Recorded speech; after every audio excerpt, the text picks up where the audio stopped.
From the headquarters of Telesur English in Quito, Ecuador, I'm Carla Gonzalez, and this is From the South.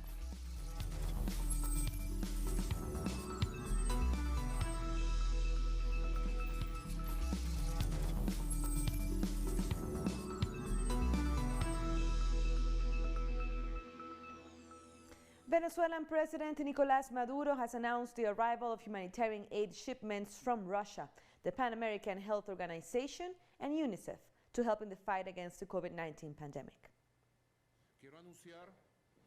I want to announce that on Wednesday, April 8th, a special humanitarian shipment will arrive in Venezuela. Aid coming from the Pan American Health Organization, UNICEF, and the Russian Federation will support our own efforts, as they have donated medical and protective equipment, as well as ventilators and testing kits. Presidential officials and the foreign minister will receive this shipment. And President Maduro also announced an upcoming video conference with the OPEC coalition to establish a consensus of fair prices for the hydrocarbons to help restart the global economy. Through all ministers, Major General Manuel Quevedo, and also the Vice President and the Foreign Minister, I have been in contact with the governments of Russia, Saudi Arabia, and all other partners of OPEC to arrange a video conference next Tuesday, on April 9, where we will be trying to reach consensus for the revival of the global economy. Venezuelan Vice President Delcy Rodriguez said that migrants who return to the country will be guaranteed food, accommodation, and free medical assistance in the midst of the pandemic. We have had in recent days a significant influx of Venezuelans returning home because of xenophobic attacks and discrimination, of rejection by the governments that make up the Lima cartel. We are welcoming them with very strict health. A mandatory 2 weeks quarantine is also being enforced. All returning citizens are treated and immediately tested for rapid detection of COVID-19. They are also guaranteed for free food, free accommodation, and free medical care. U.S. President Donald Trump has threatened to stop funding the World Health Organization, accusing it of bias towards China and missing the mark on the COVID-19 pandemic. He claimed the UN body's biggest source of funding was the United States, but according to the WHO, Washington provided 14.67% of its funding in 2018 and 2019. They called it wrong. They called it wrong. They missed the call. They could have called it months earlier. They would have known. And they should have known. And they probably did know. So we'll be looking into that very carefully. And we're going to put a hold on money spent to the WHO. We're going to put a very powerful hold on it. And we're going to see. It's a great thing if it works. But when they call every shot wrong, that's no good. And China has ended its lockdown of Wuhan, the city where the coronavirus first emerged. After 11 weeks, authorities will allow the city's 11 million residents to once again travel in and out of Wuhan. However, residents will be required to keep using a smartphone application that monitors their health status and shows that they have not been in recent contact with anyone confirmed to have the virus. Across Wuhan, nearly 94% of businesses have reopened, but schools remain closed for now. And Wuhan's international airport has also reopened. Among the first passengers were a group of medical workers who were able to fly home after joining the front line in combating the outbreak in the city. Other passengers also included those who were stuck in Wuhan after visiting their families for the Chinese New Year. Ecuador's top court has convicted former President Rafael Correa on corruption charges and sentenced him to 8 years in prison. Correa was among 20 people, including his vice president Jorge Glass, accused of accepting $8 million in bribes in exchange for public contracts between 2012 and 2016. The court also banned Correa from politics for 25 years. The former president left Ecuador 3 years ago, and if he were to return, he could be arrested due to the conviction, which can still be appealed. As the coronavirus crisis continues in Ecuador, citizens say authorities are still failing to pick up the bodies of those who died in their homes. And officials have announced that around 40% of health workers have tested positive for COVID-19. The streets of Guayaquil are the site of numerous heart-wrenching stories, tales of those who have been left to die after the collapse of the city's health system and whose bodies are abandoned by authorities. This is my mother's house. We're here because we can no longer stand the smell of the body. Nobody is helping us. Nobody has come to pick up my grandfather's body. I don't know where to go to find help. Where is the government when we need them? Campesinos in Guayas province have started to organize for the possibility of a food shortage.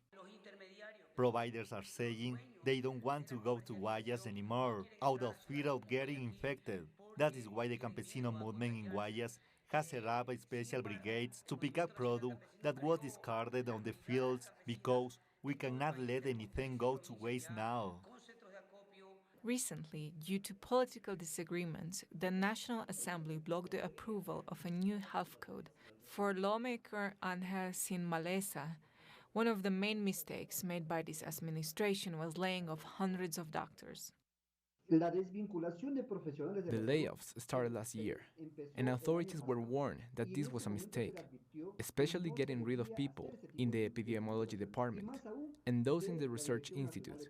We had asked the previous health minister to talk to the government to put a stop to the layoffs.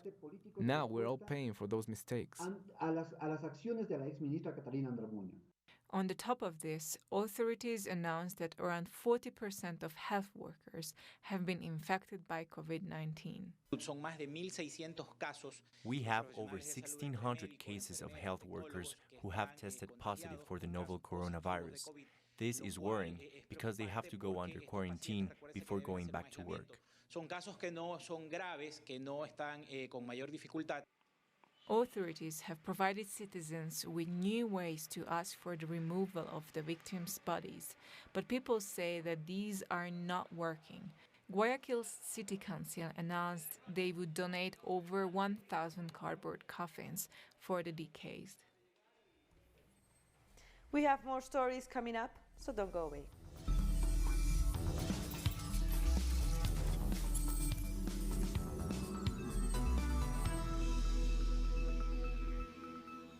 Welcome back. Uruguayan authorities have authorized a humanitarian flight to evacuate 100 passengers of the Greg Mortimer cruise ship. The passengers will be flown back to Australia as the cruise ship has over 128 positive cases of COVID-19. Over 100 Australian and New Zealand passengers are to be evacuated back to Australia, with the remaining passengers and crew staying on the ship in quarantine.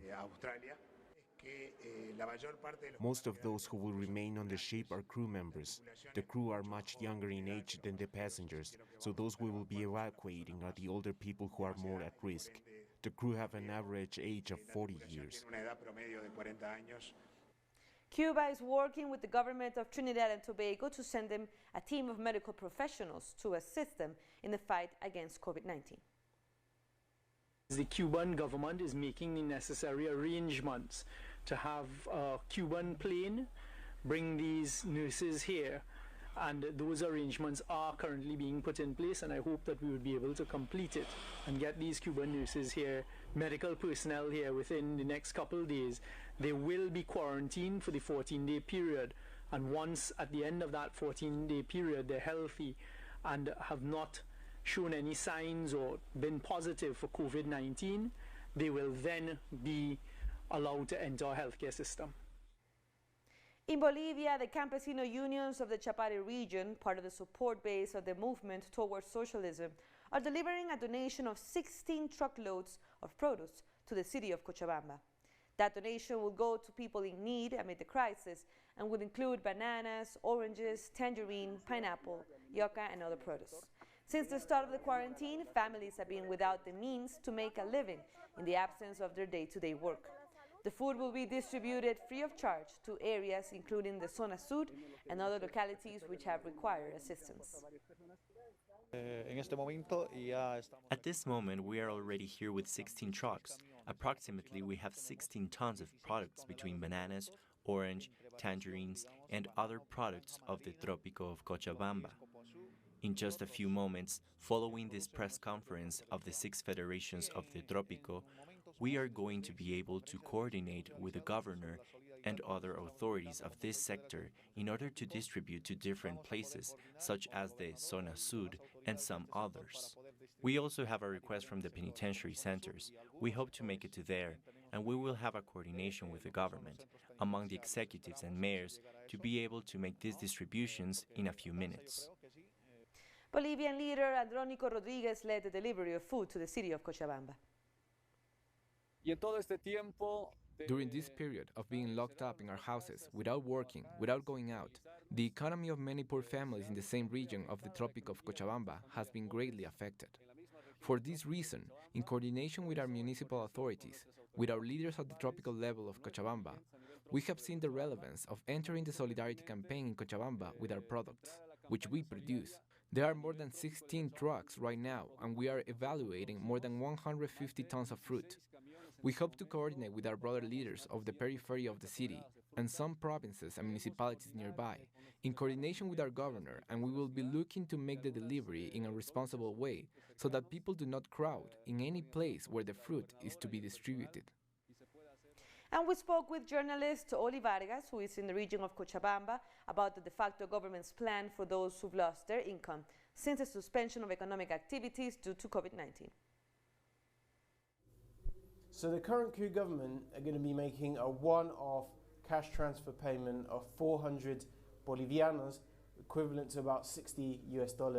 And it's a one-time payment to last an indefinite amount of time because the government haven't yet formally extended the quarantine beyond the 15th of April, which is the current timetable. Now, this is way below the minimum wage, the monthly minimum wage in Bolivia, which is nearly 400 US, and this isn't even going to reach all of the people who have lost their incomes during this time. So the only people eligible for this payment are pregnant mothers, are the disabled people, and elderly pensioners who don't receive any other kind of pension.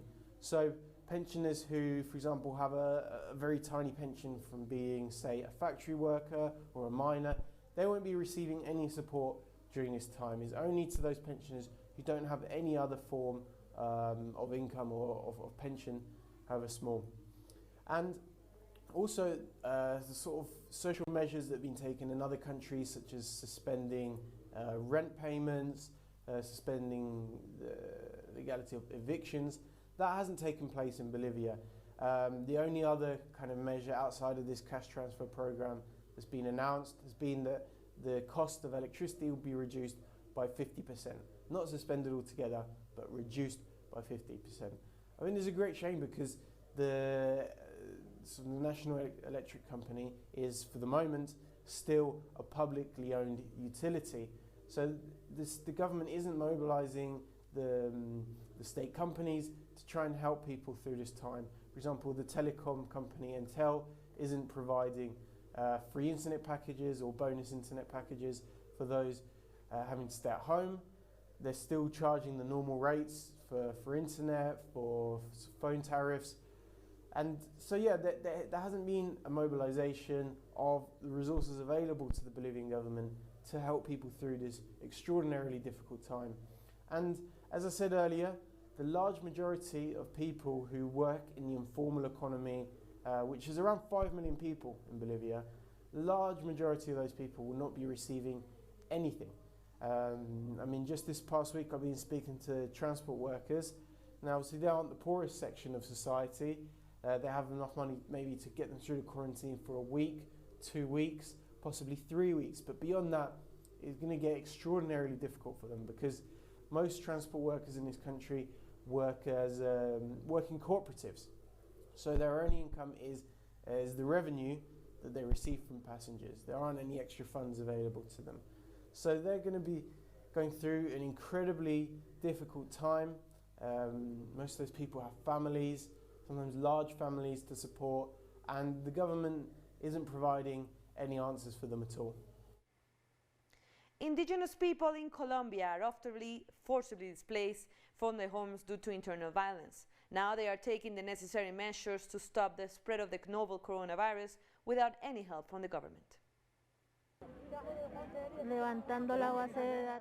People from the Embera community who arrived to Bogotá after being forcibly displaced from their lands say they are now being removed from the places that housed them due to a lack of resources during the mandatory quarantine. I've been here for about 3 months paying rent, but now they demand we pay every day. But we cannot work at this time, so they kicked us out this morning. Many of the families live day by day, and they survive by making and selling handcrafts. But with the situation, we must all stay home, which hasn't been easy for them. And the state hasn't guaranteed anything for the people. The people like these people who live day by day and who could use any aid. This situation paints a worrying picture for indigenous people in Colombia. As they face multiple threats in their lands, they must live under constant violence and now fight an invisible enemy, the novel coronavirus. For the nomad people of Orinoquia, there is no attention. The nomad and sedentary people of the Pacific are confined in urban areas because rural areas have been vetoed. We can't hang our feet, so where can we get the food that we need to live?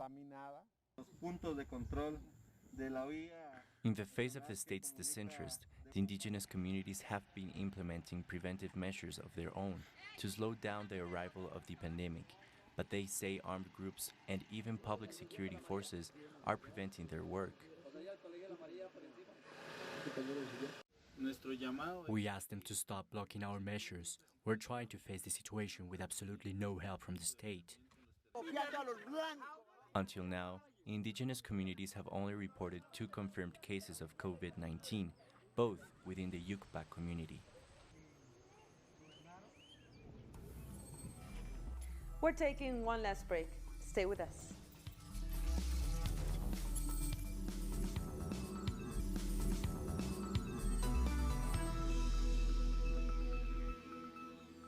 Thank you for joining us again. In the United States, the state of Wisconsin has held its presidential primary despite a statewide stay-at-home order and concerns over mass infection amid the coronavirus crisis. Governor Tony Evers tried to stop in-person voting with an order on Monday, but the state Supreme Court ruled it must go on. Thousands of poll workers said they would not work, resulting in National Guard troops being called on to fill in the gaps. In the city of Milwaukee, only 5 polling stations were opened instead of the usual 180. It just doesn't feel like it was the safest decision to do. I saw a lot of elderly voters, people who are high risk, out there today, and everyone was taking as many precautions as they could. We were 6 feet apart, but we don't know what we don't know about this virus at this point in time, and it's really scary. Authorities in Afghanistan have warned citizens about increased crackdowns to enforce quarantine measures. In the city of Kabul, residents have been advised to stay indoors or face being fined. The capital was put under lockdown on March 28th, but as in other places, many citizens cannot afford to stay at home for extended periods of time. Afghanistan has so far reported just under 400 infections, with nearly 3,000 more suspected cases. And Spain remains one of the most affected nations by the novel coronavirus, but figures show there's been a decrease in new infections and in the number of deaths. Like many other hospitals across Spain, work here is intense, and many spaces are being rearranged to aid in the fight against COVID-19. We have transformed some special units to help patients who need more dedicated care than what we are used to offer. Spaces have also been repurposed to expand the intense care unit. Hospitalization units are being repurposed, and we have created new intensive care units for patients who need to be intubated and depend on a ventilator. For mild cases, this hospital has also taken over a hotel with a capacity for 500 people. Across the nation, a number of public and private spaces are being used to treat patients. One of those most affected have been health workers, as many are testing positive for the coronavirus. On top of this, there are shortages of supplies in many hospitals. Individual protective equipment is running out quickly. There are problems with the resupply. We are overusing equipment and sometimes even sharing it. Another issue is providing psychiatric help to patients and their families, but the government of Catalonia has started to work on a system to connect people who have been affected by the disease. Patients are going through a very difficult situation because they cannot receive any visits and don't know what could happen to them. Their families are suffering from the same uncertainty and that feeling of helplessness. There's a lot of anxiety among them. It is key to figure out a way for patients and their families to communicate, no matter where they are. This matters most if the patient is not going to make it. In Catalonia, there are 27,000 infected patients and over 3,000 deaths, but these numbers climb up to 135,000 and 13,000 respectively across Spain. Now to France, where the COVID-19 death toll has surged past 10,000, as reported by the Director General of Health. Since March 1st, if we add up the deaths that occurred in hospitals and those that occurred in medical social institutions, in particular the EHPAD nursing homes, we have registered 10,328 deaths. Italy has announced a $435 billion package of additional economic aid for small, medium, and large companies to help mitigate the economic impact of the coronavirus crisis. The aid will be administered as loans through banks. I announced that with the decree we just approved, we are giving immediate liquidity worth 400 billion euros to our companies, small, medium, and large, 200 billion to fund the internal market, and another 200 billion to strengthen the export market. This is a massive firepower. I really don't recall such as a powerful intervention in the history of our republic to fund and support businesses. Germany has unveiled an app designed for smartwatches and fitness bracelets that would allow to collect data that could reveal signs of a COVID-19 infection. However, scientists have warned that the app is only a complementary equipment and does not replace a test. Today I would like to introduce another app, a new one that has been developed in the last weeks, the Corona Data Donation app. With this app, you can voluntarily provide the Robert Koch Institute with certain data, and thus helps to better estimate where and how fast COVID-19 is spreading in Germany. What you need is a smartwatch or a fitness bracelet and the Corona Data Donation app, which is available for free download starting today. And with that, we end our news brief. But you can find these and many other stories by checking our website, telesurenglish.net. And you can also join us on social media. We're on Facebook, Twitter, and Instagram. For Telesur English, I'm Carla Gonzalez. Thank you for watching.